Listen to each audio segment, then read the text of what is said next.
Cartago delenga este. Urbe latiricium evenit marmorea reliquit. Vini, vili, vec. Fabro esse suae cenque fortunae.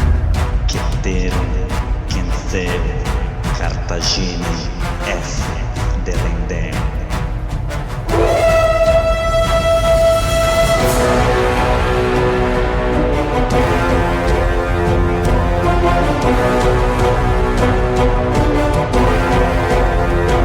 Alô amigos, alô galera, estamos de volta para o 144º episódio do podcast Roma Nua e Crua. Quem vos fala é Bruno Prandi, seu apresentador e editor deste humilde podcast. Um salve para os nossos apoiadores, os nossos Augustos, Nicolás e Lucas Prandi, os nossos Césares, César Casolari, Felipe Ferri, Ricardo Alves, Vanderlan Alves e Yuri Base, os nossos senadores Alano Aleixo, Henrique Vendramini, Leandro Spitzer, João Gise e Felipe Lima.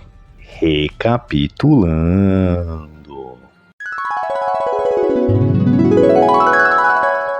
Bom pessoal, no último episódio voltamos para Roma e repercutimos um pouco dos impactos da derrota na floresta de Teutoburgo, os impactos que tiveram no Império Romano e no Imperador Augusto. Também, pegando o gancho ali, começamos a comentar um pouco do fim da vida do Augusto e hoje vamos abordar mais sobre este tema. Bora pro episódio de hoje.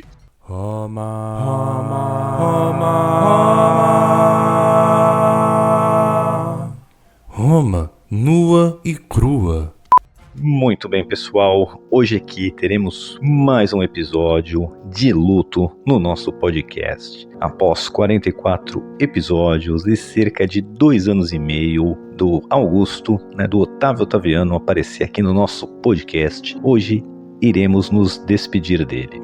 Eu particularmente acho a saga aqui do Augusto, a história do Augusto, uma das mais fascinantes. Longe de ter o carisma e o gravitas do seu tio-avô, do Júlio César, o Otávio Otaviano, Augusto, ele era a figura mais improvável para tirar Roma de suas intermináveis guerras civis e trazer paz, tranquilidade e prosperidade para o Império.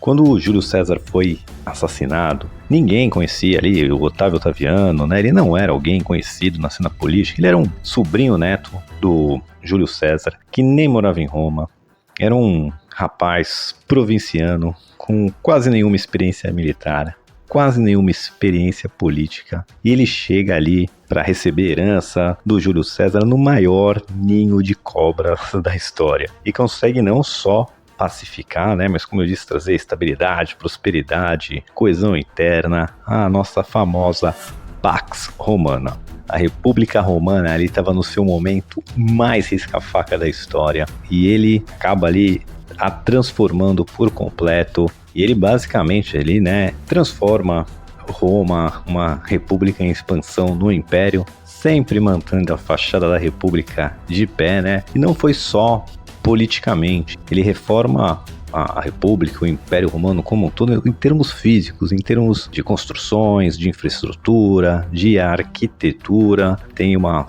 famosa frase dele que ele encontra uma cidade de tijolo e ele deixa uma cidade de mármore, e realmente é bem isso o que ele fez. Até recentemente um amigo meu estava na Itália, viajando por lá, conhecendo Roma, e trocamos uns áudios aqui pelo WhatsApp, e ele estava, como tem coisa aqui da virada, no século I, quanta coisa que aconteceu. E aí ele relacionou isso muito com a época de Cristo, Ele falou, tem alguma coisa a ver com o cristianismo? Por que tudo aqui é dessa virada aí do antes de Cristo para depois de Cristo? E aí eu pude, de certa forma, explicar que é a virada ali de república para império, e que foram as reformas do Augusto, chamar assim o makeover, a repaginação da infraestrutura do império como um todo, Então ele, como eu disse, levou infraestrutura, ruas, rodovias ali para todos os lugares. Ele criou estações de informação, né, de troca de mensagens, onde você conseguia mandar uma mensagem de qualquer canto do Império lá para Roma em poucos dias, o que para a época era um feito grande, né? E como é que ele conseguia isso? Com boas estradas, uma boa infraestrutura, com uma boa logística, com, como eu falei, estações ali que um mensageiro chega, deixa a mensagem num, pega um outro cavalo ali, um outro mensageiro vai até o ponto A para o ponto B, o outro vai do ponto B para o C, o outro do C para o D, e assim até chegar em Roma ou em qualquer canto do Império. Também a gente pode falar dos aquedutos que ele levou, os templos que ele construiu, os circos máximos, os coliseus ali. Tem o Coliseu Romano, mas aquela estrutura ali de anfiteatro se espalhava por todo o Império. Então foi uma reforma ali completa da infraestrutura romana e, assim, fazer uma comparação aqui, sempre gosto de analogias bem toscas, mas pensa, dá uma olhada aí, uma pesquisada o que era Dubai nos anos 60, o que é, né, Dubai hoje em dia, e assim, colocando em perspectiva histórica, foi mais ou menos isso que ele fez, de você pegar ali um lugar que, principalmente Roma, apesar de já ser muito rica como uma cidade, né, como um centro urbano ali importantíssimo no mundo ocidental, ele não tinha o glamour, ela não tinha arquitetura ou mesmo planejamento urbano como tinha Alexandria, outras cidades na Grécia, outras cidades na Pérsia, né, na Mesopotâmia ali. Roma sofria muito com os incêndios, teve o saque dos gauleses lá com a tribo dos Senones que botaram fogo em Roma. Então Roma ela nasce já caótica, ela é saqueada e a sua reforma é mais caótica ainda. Então assim, Roma, apesar de muito rica, era um favelão e o Augusto a transformou nessa joia que conhecemos. Aí passando um pouco aqui para o sistema político, né, não só a transição ali de república para império, né, transformar ali uma república, chama aqui entre aspas democrática, mas com algum grau de democracia, para uma autocracia hereditária, né, mas assim, apesar desse retrocesso nesse sentido, né, nós vemos aqui como um retrocesso, pelo menos eu vejo, isso não quer dizer que as leis não foram melhoradas. Então ele torna o sistema romano muito mais robusto, aí dando alguns exemplos práticos aqui, né, ele cria uma burocracia fixa, que antes cada eleição que acontecia todo ano, né, e trocavam-se ali os magistrados e cada um trazia o seu pessoal e não tinha uma continuidade, era uma bagunça danada. Ele criou um corpo, né, ali de, posso dizer assim, funcionários públicos, não fossem concursados, mas escolhidos por mérito ali, e que iam tocar o dia a dia do Império, né? As eleições continuavam, os magistrados eram eleitos, e se eles levarem toda a corja deles, eles já tinham uma estrutura pronta. Então, basicamente, era receber o seu gordo salário ali, receber o prestígio, mas o trabalho duro estava sendo feito ali pelos funcionários públicos, né, pela essa burocracia ali de escravos, ex-escravos, que eram na sua maioria, então, pessoas muito competentes e pessoas muito ligadas ali às estruturas políticas e que conseguiram trazer uma reforma muito grande também. Outro ponto importante aqui, né, que eu já falei aqui, que Roma sofria diversos incêndios. Quem vai lembrar também aqui, já acompanha a gente há um tempo, como o nosso saudoso Marco Licínio Crasso fez fortuna em Roma, aproveitando-se de incêndios que aconteciam. Ele via as casas pegando fogo, ele tinha um corpo de bombeiro, né, dele, com uma série de escravos ali que atuavam como bombeiro, só que ele não ajudava ninguém. Ele chegava nas casas ali pegando fogo, nos terrenos pegando fogo, e muitas vezes tem ali acusações que era ele ou a galera dele que começava os fogos nas casas ali para comprar propriedades. Então ele vinha lá um pai de família com a sua casa ali em chamas, tudo derretendo, oferecia um preço lá embaixo lá pro cara vender aquela casa em chamas. Tá pegando fogo, bicho! O cara aceitava porque não tinha muita escolha, era pegar um dinheiro ali ou ver tudo queimar, e assim que o cara vendia, ele mandava os bombeiros dele lá apagar e pegar ali uma bela barganha comprando uma casa a um preço de nada. O que eu quero dizer com isso é que o Augusto estabelece um corpo de bombeiros civil ali, de novo ali um serviço público gratuito, ou seja, não que isso vá acabar com os incêndios, mas agora as pessoas tinham a quem recorrer e tinham um corpo ali preparado para lidar com isso e para minimizar o impacto dos incêndios que aconteciam de forma recorrente em Roma, né? Outro ponto é que ele também criou o que a gente pode chamar aqui de uma polícia, né? Que podia antes Roma era conhecida por à noite ser extremamente perigosa, e mesmo de dia, né? Quem não tinha ali aquela relação com o seu patrono, não tinha a quem recorrer, né? Geralmente eram os patronos ali, pessoas de poder e prestígio, que tinham a sua escolta pessoal, a sua guarda, as suas gangues, e eram essa galera que proviam a segurança para os bambambãs e para os mais pobres que eram ligados a essas pessoas por patronagem. Então, quando alguma coisa acontecia, eram para eles que iam recorrer, e agora tinha o equivalente ali a uma polícia dentro de Roma, né, que podia, de certa forma, ali trazer mais paz e tranquilidade para os cidadãos. Outro ponto interessante também, que eu já toquei aqui também, podemos usar o nosso Marco Licínio Crasso de exemplo, que até quando ele faz o primeiro triunvirato ali com o Júlio César, uma das razões que levaram Júlio César e Crasso a se juntarem era por causa dos tributos cobrados das províncias. Lá para trás eu falei sobre isso, mas basicamente Roma cobrava impostos da província, basicamente fazendo uma licitação pública. Então vamos supor, dar um exemplo aqui também bem banal, né? Que eles anexaram a Ilha da Sicília. Então agora a Ilha da Sicília tem que pagar tributos para Roma, né? Virou uma província romana. Só que ao invés de ter algum sistema de coleta de impostos por ali, o que eles faziam era basicamente uma licitação. Falavam, quem vai comprar o direito de cobrar impostos na Sicília? E aí as pessoas faziam ali as suas ofertas, o melhor levava. Então, vamos supor, alguém pagava lá $1 bilhão pelo direito de cobrar impostos na Sicília. Esse pessoa, então, né, esse 1 bilhão era o que ia realmente para o caixa de Roma, e depois essa pessoa que ganhou aqui a licitação ia lá na Sicília esfolar a província para conseguir um retorno aí maior para o seu investimento. Só que isso era um sistema falho que gerava, né, muita corrupção, que gerava muita revolta dentro das províncias. Cada um que trocava, né, primeiro eles fizeram um investimento para chegar lá, então era hora de ter o retorno no investimento, geralmente esfolando as províncias e criando estabilidade dentro do império. Então, o nosso grandioso Augusto, ele cria um sistema de coleta de impostos também com funcionários públicos, também com um sistema mais racional, baseado nas expectativas ali do que cada província poderia oferecer, né, levando em consideração catástrofes e etc. O que eu quero dizer com isso, né, teve uma seca e aí as pessoas não vão conseguir ter o mesmo PIB local ali, não vão gerar a mesma riqueza, porque por alguma calamidade, e quem fez ali a oferta, né, para coletar os impostos em nome de Roma, tá pouco se lixando. Olha, eu gastei 1 bilhão, preciso tirar mais que 1 bilhão. Se vocês tiveram uma enchente, se teve praga na colheita, se teve seca, se teve o que foi, né, um terremoto, explodiu o vulcão, não quero saber, eu preciso recolher mais que 1 bilhão. E agora com um sistema mais profissional de coleta, isso era mais bem estruturado. E também aproveitando esse gancho, sempre que tinha uma fome, sempre que tinha algo assim, calamidade, o nosso grandioso Augusto sempre estava lá, ou para dar um apoio financeiro, um apoio político, ou os dois, né, mas sempre também cobrando ali chamar-se a nobreza local para se envolver na restauração e para pagar ali, ajudar a população a não ficar na míngua.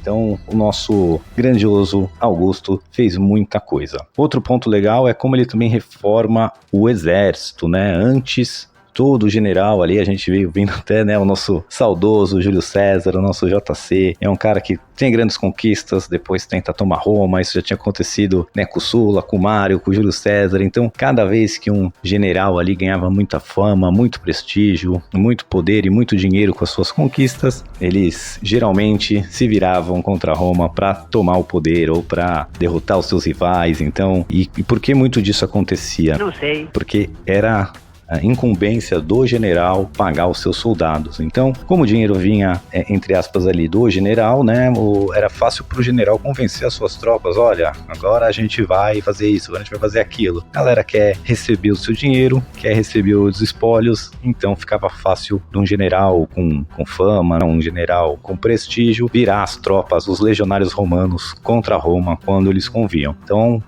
isso foi também uma reforma do Augusto, que passa a ter ali como se fosse um orçamento para o exército, né? A partir das coletas de impostos, até o primeiro orçamento, quem bancou do bolso foi o próprio Augusto, mas o que ele tentou e de certa forma conseguiu, né? Não que ele sanou esse problema de generais gananciosos, mas limitou muito a chance deles aparecerem, porque agora os soldados eram pagos diretamente por Roma e não pelo general. Então, para o general convencer os soldados a se virar contra o seu pagador era muito mais difícil, não importa o quão bem sucedido ou o quão rico ele fosse. Bom, nem tudo foi sucesso nas reformas do Augusto, né? Ele também tentou reformar e restaurar a família tradicional romana, que não, como eu falei, não foi muito bom. Ele proibiu o adultério, ele tentou deixar a vida dos solteiros de certa forma miserável e custosa. Ele criou vários incentivos para terem, né, para os romanos terem vários filhos, e quanto maior as famílias, mais benefícios os homens ali teriam, desde poder concorrer mais cedo a cargos eletivos, a ter menores incidências de impostos e uma série de outros benefícios. Então ele tentou muito também restaurar a família romana, os bons costumes, mas como a gente viu aqui, não deu muito certo, e nem o Augusto e ninguém da família dele tinha muita moral para cobrar nada, visto que a Júlia era uma quenga, o próprio Augusto era um belo de um putanheiro, e toda ali a sua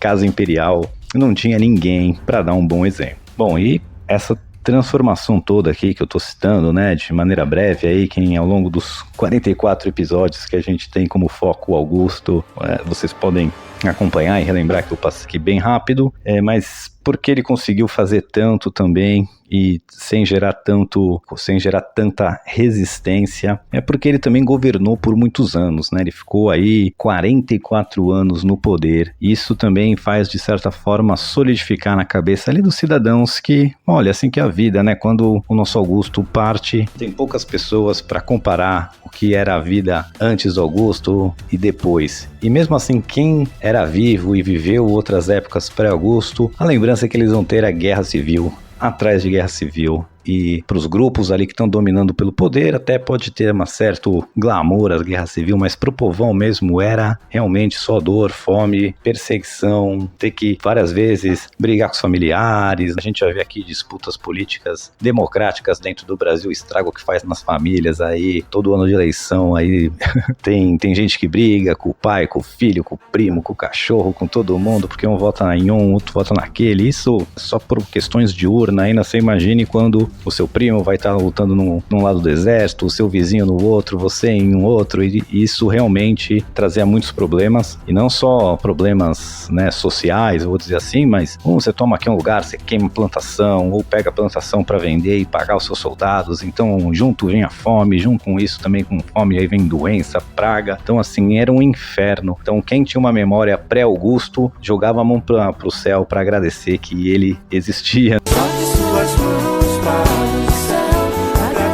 Trouxe a Pax Romana e estabilidade. Outro ponto também é que o Augusto, apesar de ser um cara confiante, dono de si, as guerras civis ali que ele teve, primeiro com os libertadores, depois com Marco Antônio, ele conseguiu faxinar do poder todos os indesejáveis, e ao longo de 44 anos, ou essas pessoas foram desde a primeira guerra civil ali, quando ainda o triunvirato estava junto, que eles fizeram as proscrições, saíram matando todos os inimigos mesmo. Posteriormente também, quando o próprio campo ali do segundo triunvirato se divide, e quando o Augusto toma o poder, ele também dá uma erradicada ali nos seus inimigos políticos, e depois com o tempo, quem ainda era inimigo teve 44 anos ali para chegar mais perto ou ser eliminado de vez. Mas o que eu quero dizer é que ele solidifica muito, e uma das razões é o tempo que ele ficou ali, e apesar de ter um ar de república democrática ainda com o Augusto, era meio que um showzinho, porque na verdade já era todo mundo ali, posições importantes de alguma forma ligados ao Augusto. Bom, chega de falar aqui dos feitos dele, vamos voltar para onde paramos na história ali no episódio passado. Já comentei no último episódio que ele já estava mais velho, e após principalmente a derrota de Teutoburgo ali, ele se afasta mais ainda da vida pública, pensando que ali o seu último feito vai ser fazer uma transição suave de poder, e já começa a dar mais protagonismo tanto para o Tibério quanto para o Germânico, que passam a ser ali a carinha, o rosto do Império, e quem estava ali todo dia tocando no Senado, tocando a vida de Roma no dia a dia.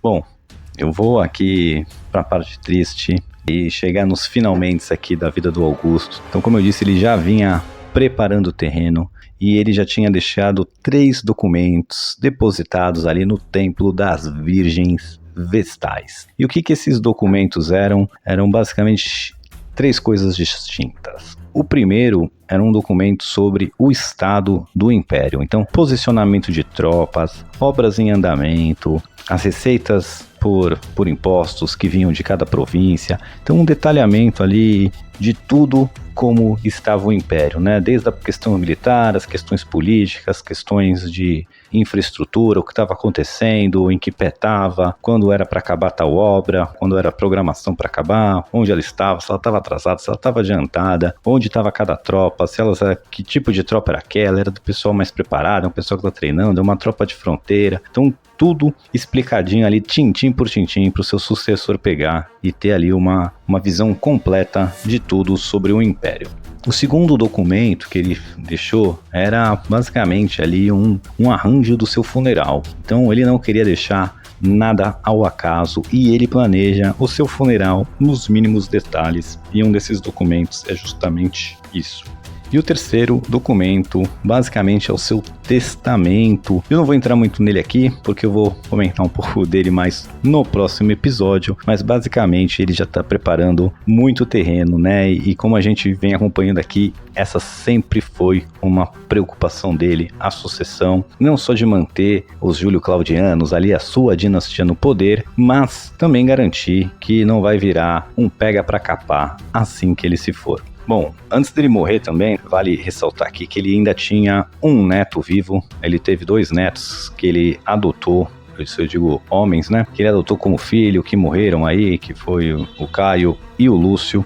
E ele tinha também um terceiro neto, que era o Agripa Póstumo, o último filho ali do Agripa com a Júlia, que nasceu após o Agripa ter morrido. E se vocês lembrarem aqui comigo, no episódio que ele adota o Tibério de vez como filho, ele também adota o Agripa Póstumo. Mas esse Agripa era um cara muito problemático, vivia dando N problemas e ele acabou sendo exilado de Roma. Mas em 14 ali depois de Cristo, o Augusto resolve fazer uma visita ao seu neto, o último dos seus netos. Bom, ninguém sabe exatamente a razão dele estar aí visitar, né? Mas existem aqui 2 teorias. Uma que ele foi lá visitar e ver se o Agripa, como eu posso dizer assim, amadureceu, cresceu e que pode de repente se tornar aí, quem sabe, um candidato herdeiro, uma vez que é a pessoa mais ligada sanguineamente a ele, né? Neto direto do Augusto, é filho do Agripa, que foi o seu braço direito aí por a maior parte do seu regime.